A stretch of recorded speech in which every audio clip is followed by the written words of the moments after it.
السلام عليكم، ازيكم عاملين إيه؟ يا رب تكونوا بخير. فيديو النهارده هنعمل حاجه لذيذه جدا ان شاء الله هتعجبكم كلكم. بمناسبه ان المانجا منتشره اليومين دول وكمان سعرها حلو مش غاليه خالص، فقلنا نعمل كنافه بالمانجا. طعمها لذيذ احلى من اللي بنشتريها من بره، وكمان تكلفتها متجيش نص اللي بنشتريها من بره لو جبناها بالشكل ده.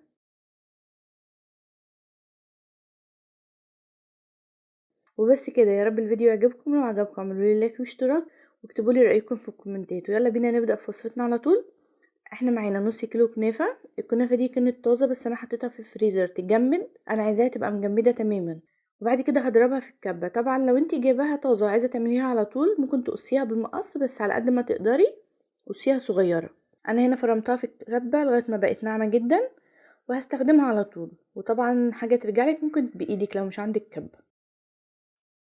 كمية الكنافة اللي هي نص كيلو استخدمت لها حوالي نص كوباية سمنة بلدي. طبعا اللي بيفرق في طعم الكنافة نوع المادة الدهنية اللي حاطينها. لو استخدمتي سمنة بلدي بس كويسة وجودتها حلوة هتاخدي طعم حلو قوي غير الزبدة كتير.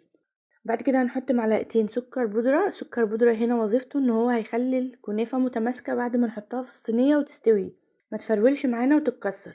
بعد ما غلفناها كويس جدا بالسمنة قلبي فيها كتير جدا لغايه ما تتاكدي ان هي اتغلفت تماما بالسمنه اللي معانا، ولو احتاجت سمنه تاني زودي. هي اصلا الحلويات الشرقيه زي الكنافه والحاجات دي بتحتاج سمنه كتير. هنجيب صينيه متوسطه او طبعا الحجم اللي انتي حباه، ممكن تعملي صينيه كبيره بكميه الكنافه كلها. انا عملت صينيه متوسطه. وهنحط الكنافه بقى ونسويها. واعملي طبقه متوسطه برضو من الكنافه.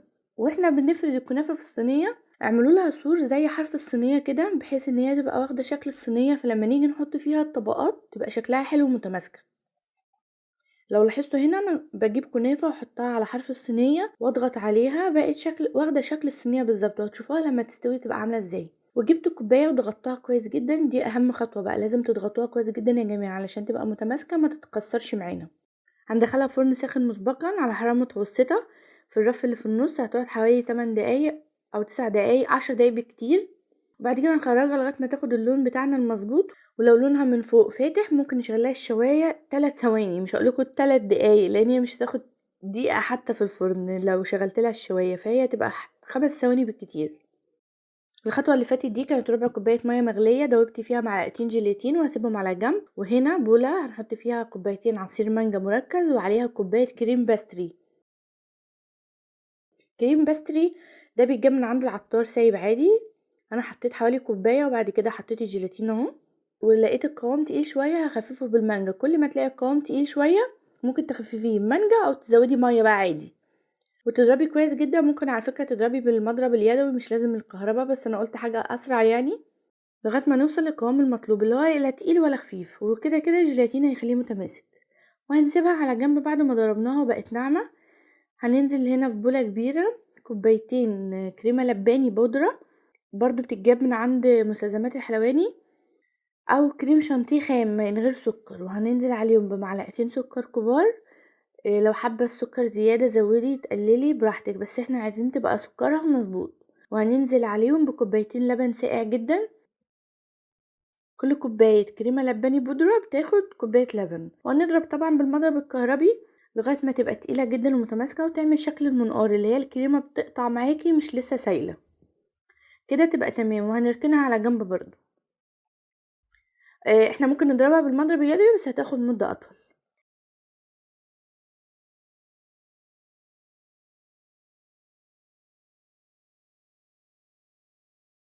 هنا بقى الكنافة بعد ما استوت شوفوا معايا انا هشيلها وهرفعها كده واقلبها متماسكة جدا جدا جدا. بس طبعا نتعامل معاها بحذر. انا هنا بقلبها لكم عشان اوريكم واخده لون جميل من تحت. بصوا كانت متماسكه قوي وجميله. هنا خلاص هنزين بقى وهنجمع طبقات الكنافه. بعد ما سوينا الكنافه بقى هنسقيها عصير مانجا بس خفيف قوي وطبعا مسكر. الخطوه دي ممكن تستغني عنها لو مش عايزه الكنافه مسكره، وممكن تستبدليها بشربات اللي هو العادي بتاع الكنافه اللي احنا متعودين عليه اللي هو شربات تقيل. ولو هتسقيها شربات يبقى الشربات سخن والكنافه بارده، او الكنافه سخنه والشربات بارد، حاجه عكس حاجه. بعد كده هنحط بقى طبقه الكريم باستر اللي بالمانجا وهنفردها كويس جدا بالسباتولا، نسويها يعني نخليها متساويه عشان لما نيجي نحط الكريمه يبقوا كلهم مستوى واحد. هنا انا حطيت الكريمه في كيس تلاجة وفردتها زي ما انتم شايفين كده، وهسويها بالسباتولا برضه. بصوا هنا الكنافة واخدة شكل الصينية، فتحسي ان انت بتحطي كل الحاجات دي في صينية مش على طبقة كنافة بس، فهي دي الفكرة بقى ان احنا نعمل لها سور عالي شوية. بعد كده سوينا الكنافة ندخلها التلاجة شوية تتماسك. وهنا الكنافة الباقية معايا برضو هسقيها عصير مانجا، وزي ما قلت اسقيها اي حاجة وممكن تستغني عن الخطوة دي. هنا انا هديكم فكرة تانية لطريقة التقديم، انا هعملها في اطباق صغيرة علشان يبقى عندك كام فكرة، يعني لو انت حابة تقدميها كل فرد لوحده يعني. لغاية ما اقلب الكنافة، يا ريت لو وصلتي لغاية هنا تعملي لايك واشتراك لو الفيديو عجبك.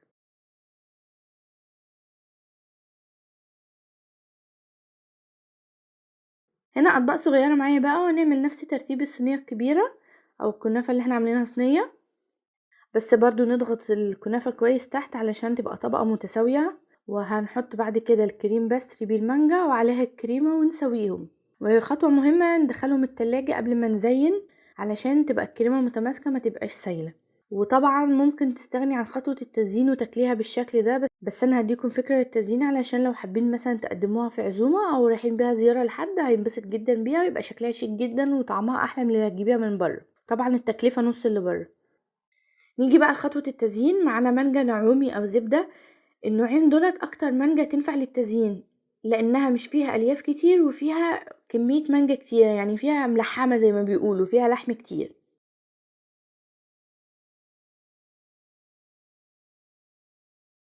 هنقطع الجزء اللي فوق والجزء اللي تحت، وناخد الطرف الصغير ده عشان طري شوية فمش هينفع، ونقطعها بقى بسكينة رفيعة كده شرايح متوسطة، لا تبقى رفيعة ولا تخينة يا جماعة عشان نعرف نزين بيها.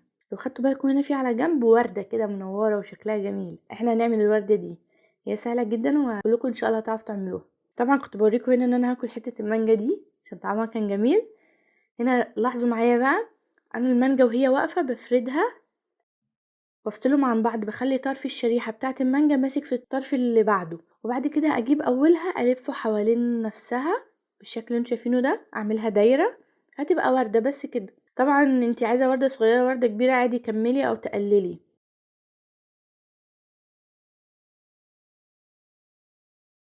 بعد كده هشيلها بسباتولا واحطها على الطبق بتاعي وبس. الوردة خلصت معانا، طبعا مفيش اسهل من كده.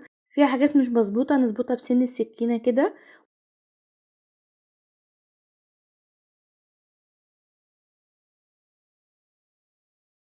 ونضغط عليها ضغطة بسيطة بحيث انها تمسك في الكريمة كويس جدا. بصوا هنا هتلاقوا الوردة اختلفت تماما. هنا هزود لها شرايح مانجا تانية عشان الوردة تبقى كبيرة شوية زي الوردة اللي في الجنب اللي انا بقولك عليها المنورة الشاشة دي. بس كده طبعا مفيش اسهل من كده. وزي ما قلت ممكن تستغني عن خطوة التزيين وتاكليها كده، او تقطعي مانجا مكعبات وتحطيها وتاكلي عادي، بس انا حبيت يعني اديكم فكرة جميلة عشان لو في عزومة عندكم او رايحين بيها زيارة لحد يبقى شكلها حلو قوي. بصوا هنا لاحظوا معايا انا بضغط عليها بايدي كده ضغطة، بس مش عشان اعمل فيها حاجة، انا بس بضغط عليها علشان تمسك في الكريمة، يعني الكريمة ما تبقاش مجمدة قوي في التلاجة، طلعوها قبلها ب5 دقايق بحيث انها تبقى سايبة شوية عشان تثبت في الكريمة. هنا طبعا كنت بزين الصينية الكبيرة.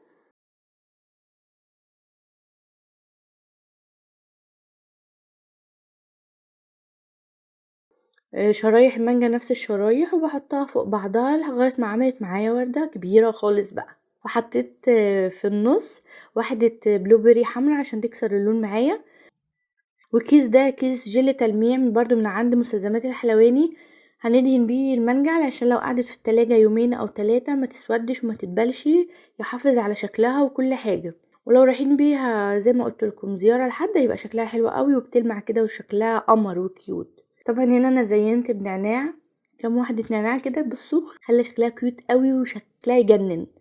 طبعا ده غير طعمها الحلو قوي، تكلفتها اللي اقل من نص تكلفة الجاهزة، وسهلة قوي وهتشرفك جدا لو في اي عزومة او في رايحة بيها زيارة لحد. وطبعا مفيش اسهل من كده. هنا هنقطعها عشان اوريكم الطبقات قد ايه متماسكة. انا طبعا سبتها في التلاجة شوية علشان الطبقات تتماسك لان الجو حر، وانا بقطع سهلة جدا مش متماسكة قوي بحجر يعني ولا هي سايبة. بصوا هنا لاحظوا معايا الطبقات كأنك بتقطعي قطعة جاتوه. طبعا مفيش احلى من كده. يا ريت لو الفيديو عجبكم تعملوا لي لايك واشتراك وتقولوا لي رأيكم في الكومنتات، واشوفكم ان شاء الله في فيديو جديد. مع السلامة.